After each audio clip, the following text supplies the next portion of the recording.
Hello everyone, let's start today's topic. हम CS executive का topic देख रहे हैं फ्रॉम डायरेक्ट टैक्सेस।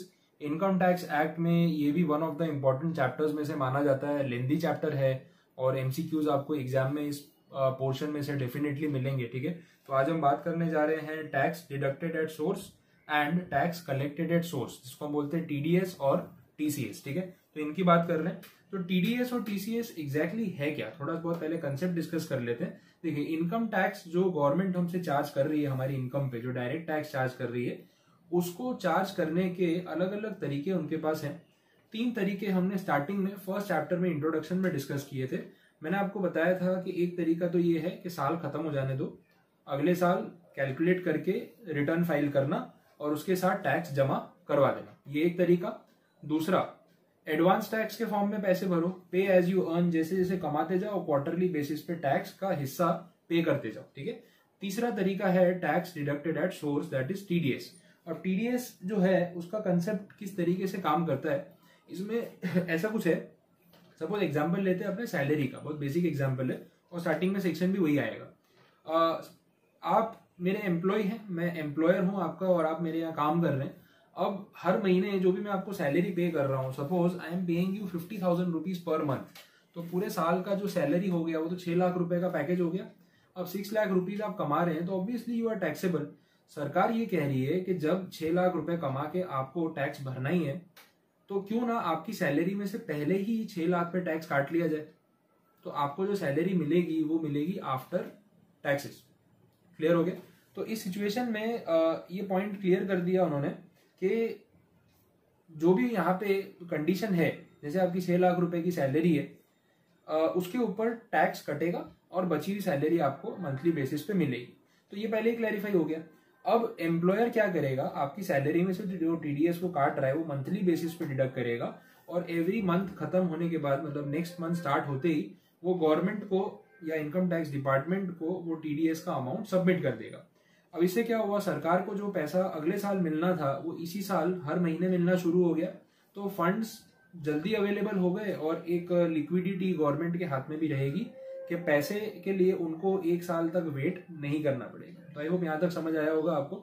अब ये सेक्शन 192 में जैसे मैंने बात की सैलरी की या टीडीएस की, तो सैलरी इनकम के ऊपर टीडीएस किस रेट पे काटेंगे, वो कैसे गिनेंगे। अब यहाँ पे क्या होता है, 2 चीजें हैं। अगर हम सैलरी के अलावा बाकी सारे सेक्शंस की बात करें, सैलरी इज एन एक्सेप्शन, तो बाकी सारे सेक्शंस में उन्होंने क्या किया, लमसम रेट दे दिया। 1%, 2%, 5%, 10%, 20%, 30%, लमसम रेट्स। ठीक है, लमसम रेट से वो, उसका मतलब भी मैं समझाऊंगा। सैलरी के केस में उन्होंने बोला कि लमसम रेट मत रखो, 5%, 10% नहीं।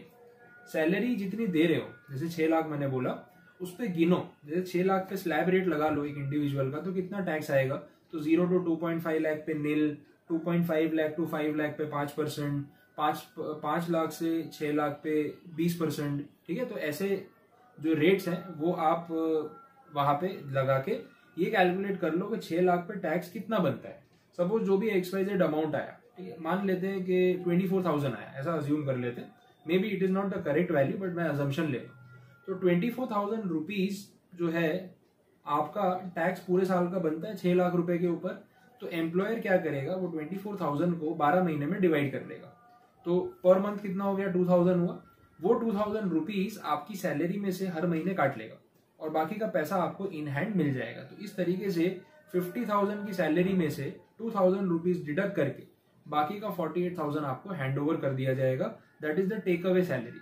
और भी चीजें कटती हैं वैसे, पीएफ कटता है और वो सब, ईएसआई होता है, provident fund, pension fund, gratuity and all, पर वो अलग मैटर है। अभी हम सिर्फ टीडीएस के ऊपर फोकस कर रहे हैं। तो वो 2,000 रुपीज माइनस हो जाएगा और बाकी का अमाउंट आपको दे दिया जाएगा। और ये 2-2 हजार हर महीने आपके बिहाफ पे, आपके नाम से इनकम टैक्स में जमा होते जाएंगे कि भाई इस एम्प्लॉय का मैंने टैक्स डिडक्ट किया है और ये टैक्स जो है मैं सबमिट कर रहा हूं to the income tax department. Clear. अब आगे क्या होगा, साल के एंड में क्या होगा, साल के एंड में जब आप अपना रिटर्न फाइल करेंगे तो आप उसमें दिखाएंगे कि भाई मैंने 6 लाख रुपए कमाए, उस पर 24,000 टैक्स बनता है, बट वो मैं ऑलरेडी टीडीएस के फॉर्म में पे कर चुका हूं। तो इसको बोलते हैं टीडीएस क्रेडिट। तो बाद में जो पैसा देने का बचता है वो कितना, 0। तो आपकी साल के एंड में नेट लायबिलिटी टू पे टैक्सेस विल बी 0। अच्छा, ऐसा भी तो हो सकता है कि सैलरी के अलावा आपकी और भी कोई इनकम हो, interest, dividend, house rent, capital gain कुछ आया हो, वो सब मिला के आपका टैक्स बनता है 40,000। तो आपने 24 तो वैसे ही टीडीएस में कटवा दिया, तो बचा कितना, 16,000। तो सिर्फ वो 16,000 रुपीज आपको कैश में पे करना पड़ेगा। वो आपको ध्यान रखना है जब आप रिटर्न भरेंगे। इन शॉर्ट, एडवांस टैक्स का जैसे क्रेडिट मिलता था वैसे ही टीडीएस का भी क्रेडिट यहाँ पे मिलेगा। तो जितना भी टैक्स आप ड्यूरिंग द ईयर ही पे कर रहे हैं उसका क्रेडिट आप पूरा क्लेम कर सकते हैं, उसमें कोई रिस्ट्रिक्शन नहीं। क्लियर यहाँ तक? तो ये एक बेस था, तो मैंने आपको बताया। अब देखो, टीडीएस अगर डिडक्ट करना है तो उसके लिए एक टैन नंबर लेना पड़ता है। जैसे पैन नंबर होता है, परमानेंट अकाउंट नंबर, इसको हम बोलते हैं tax deduction and collection account number. TDS and TCS के लिए टैन नंबर होता है। तो मुझे अगर किसी का टीडीएस डिडक्ट करना हो, क्योंकि सेक्शंस में कंपलसरी है, तो मुझे उसका टैन नंबर पहले इशू कराना पड़ेगा from the income tax department. तो ये एक 10 डिजिट का अल्फा न्यूमेरिक नंबर होगा, जैसे पैन नंबर होता है सेम बेस, ये बोला। और फिर अगर एक बार मैंने टैन नंबर निकलवा लिया तो जो भी मैं टीडीएस रिटर्न्स भरूंगा, टीडीएस के पेमेंट्स करूंगा, इनकम टैक्स डिपार्टमेंट के साथ टीडीएस के बारे में कोई भी कम्युनिकेशन करूंगा, तो टैन नंबर मेंशन करना कंपलसरी होगा। अगर मैं ऐसा नहीं करता हूं तो इसके लिए मेरे ऊपर पेनल्टी लग सकती है। क्लियर? तो ये कुछ पॉइंट्स यहाँ पे बोले हुए हैं, या ध्यान रखना। टैन नंबर के लिए आप ऑनलाइन एप्लीकेशन भी दे सकते हैं, उसका एक ऑनलाइन फॉर्म नंबर है 49 कैपिटल बी, और ऑफलाइन फॉर्म भी भर सकते हैं। ठीक है, तो ये फॉर्म नंबर ध्यान रखना। अब टीडीएस होता क्या है उसका इंट्रोडक्शन है यहाँ पे, मैंने आपको ये सारी चीजें अभी समझाई, वही चीज बोली है यहाँ पे।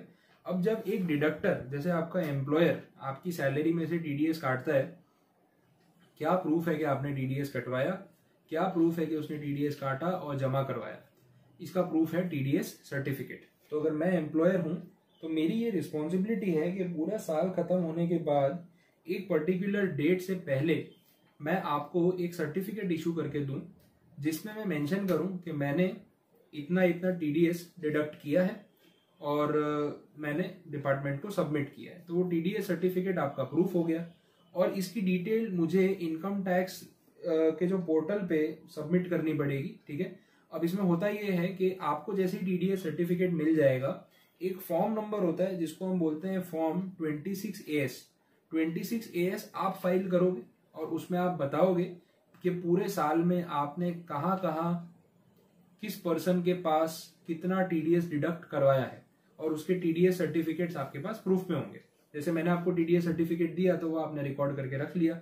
आप 26AS का फॉर्म ऑनलाइन भरेंगे पोर्टल पे, और उसमें बताएंगे कि भाई मैंने इस एम्प्लॉयर के पास, जिसका ये पैन नंबर है और ये टैन नंबर है, मैंने इतना टीडीएस डिडक्ट करवाया है इस पर्टिकुलर सेक्शन में, ये उसका प्रूफ है। ठीक है, तो वो टैली हो जाएगा अपने आप। तो जब एज एन एम्प्लॉयर मैं अपना टीडीएस रिटर्न भरूंगा और एज एन एम्प्लॉय आप वो फॉर्म 26AS अपलोड करेंगे वेबसाइट पे, तो डेटा तो टैली होगा ना, वहां से इनकम टैक्स डिपार्टमेंट टैली कर सकता है, और कोई प्रॉब्लम आई तो उनको पता चल जाएगा। ठीक है, तो कोई मिसमैच हुआ तो मालूम पड़ जाएगा। तो इन शॉर्ट, प्रूफ के नाम पे आपके पास एक टीडीएस सर्टिफिकेट रहेगा जो डिडक्टर इशू करता है, ये ध्यान रख के चलना।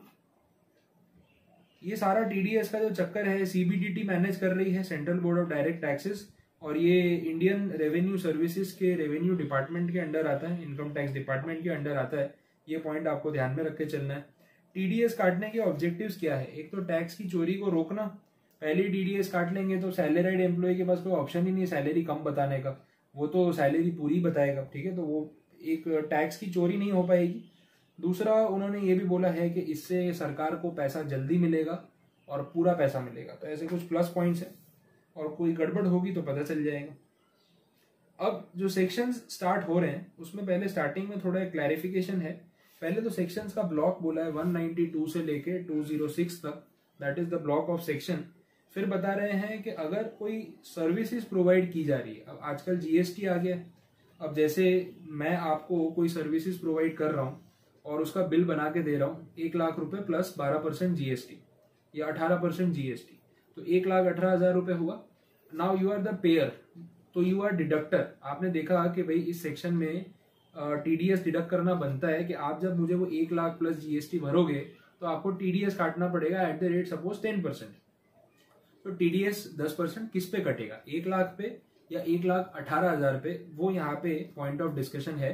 तो पहले ही एक सर्कुलर इशू करके उन्होंने बता दिया था 2017 में कि जीएसटी कंपोनेंट पे कोई टीडीएस काटने की जरूरत नहीं है। ठीक है, ये लैंग्वेज उसी की है। उन्होंने क्लियर बोला कि जो सर्विसेज हैं जिन पे अब जीएसटी लगने लगा है, उनका जब पेमेंट किया जाएगा तो जो जीएसटी कंपोनेंट है वो जो 18,000 है उस पर कोई टीडीएस नहीं काटना है, सिर्फ 1 लाख पे टीडीएस डिडक्ट करना है और गवर्नमेंट को सबमिट करना है। क्लियर? तो ये क्लैरिफिकेशन मैंने आपको पहले ही दे दिया।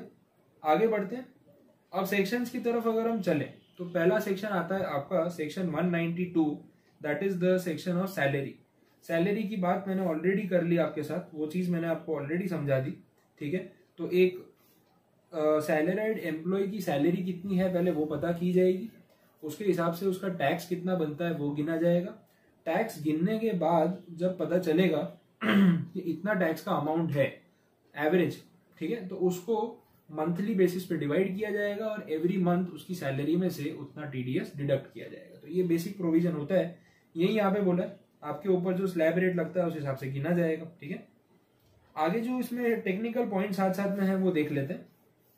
यहाँ पे बोला है कि कोई भी एम्प्लॉयर हो जो पेमेंट कर रहा है, चाहे वो इंडिविजुअल हो, एचयूएफ हो, पार्टनरशिप फर्म हो, कंपनी हो, कोऑपरेटिव सोसाइटी हो, ट्रस्ट हो या आर्टिफिशियल पर्सन हो, they all are liable to deduct TDS. ये क्लैरिफाई किया। फिर बता रहे हैं कि अगर आप एक से ज्यादा एम्प्लॉयर के वहां काम कर रहे हैं, होता है कि 2 जगह जॉब कर रहे हैं, एक जगह फुल टाइम एक जगह पार्ट टाइम, तो टीडीएस कहाँ डिडक्ट करवाना है ये आपको सिलेक्ट करना है।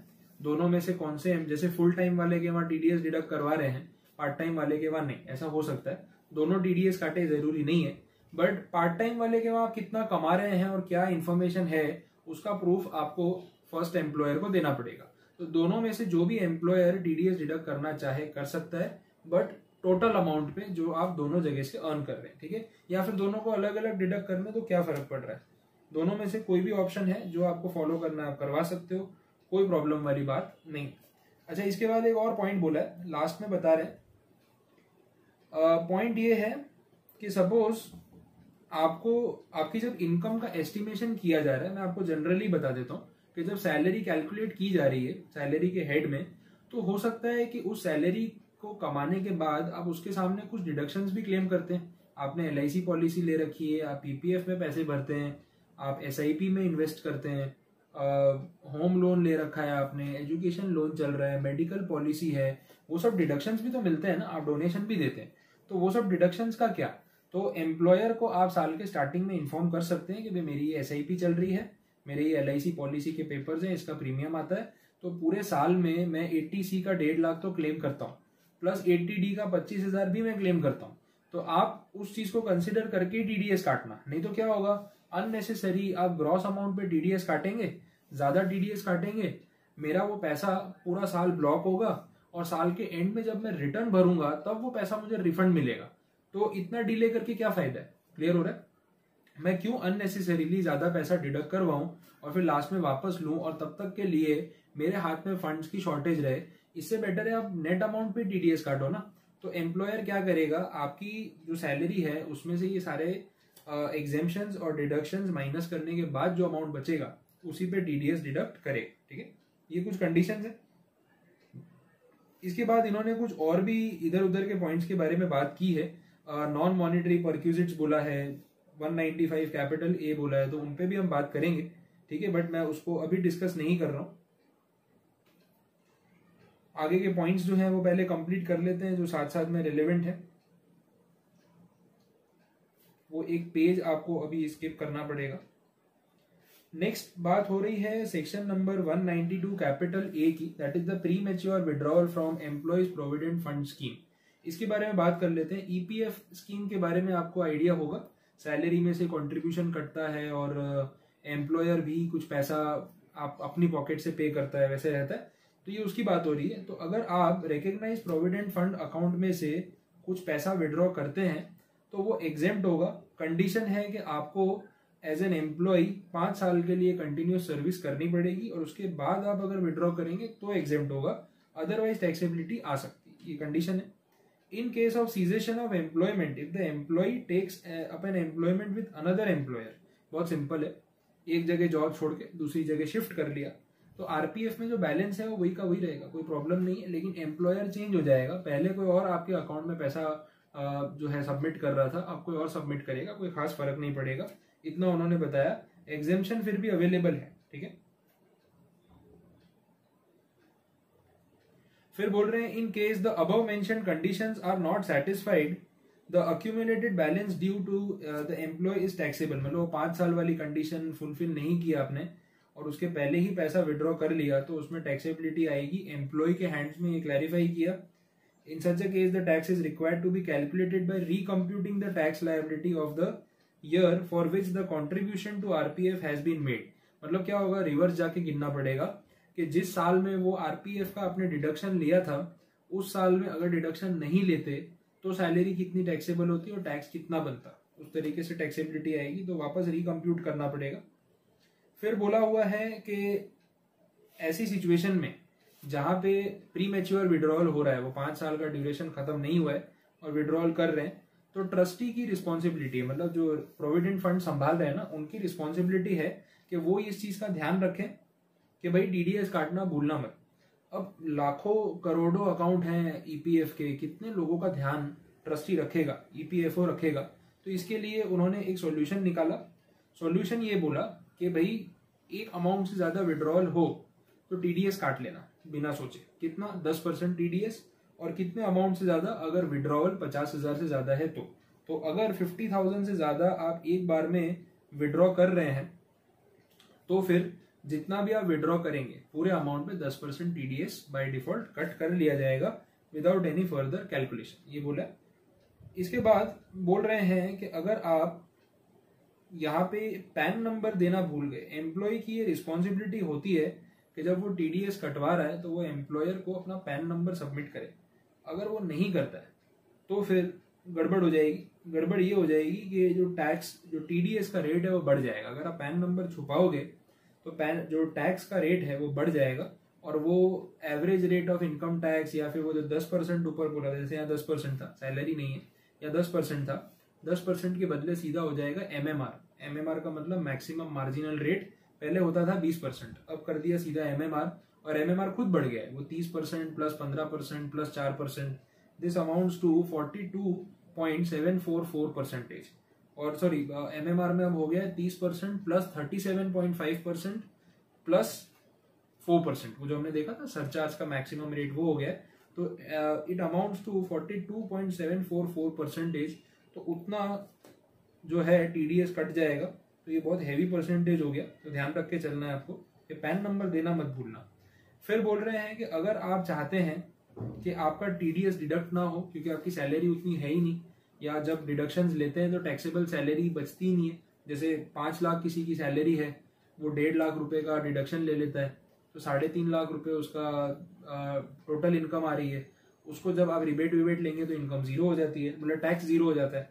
तो फिर आपको पता है कि साल के एंड में टैक्स आने ही नहीं वाला है, तो टीडीएस क्यों कटवाना, या अगर पूरा टीडीएस कटवा के बाद में रिफंड ही आने वाला है तो इतना सारा टीडीएस क्यों कटवाना।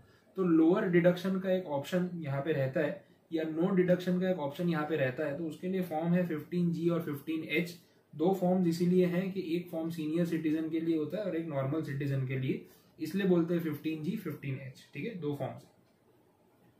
तो यहाँ तक आपको कंडीशन क्लियर हुई होगी कि किस तरीके से कैलकुलेशन करना है और कैसे यहाँ पे ईपीएफ के केस में बात हो रही है, ठीक है। तो ये हो गया हमारा सेक्शन नंबर 192 और 192 capital A, that is the salary and pre mature withdrawal from the EPF account, ये 2 चीजें हो गई। इसके बाद अगले सेक्शन में बात कर रहे हैं सेक्शन नंबर 193 की, इसके बारे में भी डिस्कशन कर लेते हैं। इसमें इन्होंने बोला है इंटरेस्ट आपको मिल रहा है सिक्योरिटीज पे, तो जब आपको इंटरेस्ट मिल जाएगा या पैसा आपके नाम पे क्रेडिट हो जाएगा या कैश, चेक, ड्राफ्ट या किसी भी और मोड से आपको पैसा दे दिया जाएगा विच एवर इज अर्लियर, तो आपके अकाउंट या उस पेमेंट में से टीडीएस डिडक्ट किया जाएगा, ये बोला है, ठीक है। अब बता रहे हैं कि अगर कोई सस्पेंस अकाउंट में भी पैसा डाल दिया ना, आपके नाम नहीं दिखाया, तो भी टीडीएस तो काटना ही पड़ेगा। तो क्रेडिट करते ही या सस्पेंस अकाउंट क्रिएट करते ही या पेमेंट करते ही whichever is earlier, TDS काटना जरूरी है। अब टीडीएस के रेट की हम बात करें, ठीक है, तो रेट के बारे में उन्होंने क्या बोला है यहाँ पे वो भी हम देख लेते हैं। और रेट पे जाने से पहले हम ये देख लेते हैं कि कौन कौन सी ऐसी सिचुएशंस हैं जहाँ पे टीडीएस डिडक्ट ही नहीं होता है। और यहाँ पे आप देख सकते हैं कि हावेवर करके जो पॉइंट बोला है ना, उसमें कुछ पर्टिकुलर सिक्योरिटीज की बात की है। ये एक लिस्ट है जो आपको ध्यान रखनी है। इस लिस्ट के केस में टीडीएस डिडक्ट नहीं किया जाता है, ठीक है। तो 5 पॉइंट्स हैं जहां पे टीडीएस डिडक्ट नहीं होता है, और कुछ 2 पॉइंट्स में बोला है कि एक लिमिट तक टीडीएस डिडक्ट नहीं होता है और उससे ऊपर टीडीएस डिडक्ट होगा। पॉइंट नंबर 4 और 5 में ये लिस्ट आपको एमसीक्यू के लिए मेमोराइज करनी पड़ेगी, ये खास ध्यान रख के चलना। इसके नीचे उन्होंने बोला है रेट ऑफ टीडीएस कितना है, जैसे हम बात कर रहे थे 10%, और इसके ऊपर कोई हेल्थ एंड एजुकेशन सेस और वो सब नहीं कटता है। मतलब ऐसा नहीं कि सर आप बोलोगे 4% लगेगा क्या तो 10.4 हो जाएगा, ऐसा नहीं। 10% मतलब प्योर 10%, सिर्फ उतना ही आपको टीडीएस डिडक्ट करवाना है। अगर पैन नंबर नहीं बताया तो यहाँ पे 42 वाला रेट नहीं है, एमएमआर नहीं है। अगर पैन नंबर नहीं बताया तो यहाँ पे वही रेट है 20%। एक्चुअली में सेक्शन 206AA में क्लैरिफाई किया है कि जिन सेक्शंस में अलग से रेट मेंशन किया हुआ है पैन ना बताने पे, वहां पे वही फॉलो हो। जैसे ऊपर 192A में 42.744 हो रहा था, लेकिन जिन सेक्शंस में कुछ नहीं बोला है वहां पे 206AA लगेगा जो 20% का रेट प्रिस्क्राइब करता है। तो मेजोरिटी सेक्शंस में आपको 20% ही मिलेगा, कोई टेंशन वाली बात नहीं। तो आई होप यहाँ तक पूरा समझ में आया होगा। तो काफी सारे सेक्शंस हमने 2-3 सेक्शंस पे बात की, लेकिन काफी डिटेल में हो गया। तो इस लेक्चर में मैं इतना ही रख रहा हूँ बिकॉज कंडीशंस बहुत सारी हैं, तो ज्यादा सेक्शंस एक लेक्चर में कवर करने पे वो थोड़ा सा बाउंसर जा सकता है। तो एक एक करके हम इसके ऊपर बात करेंगे।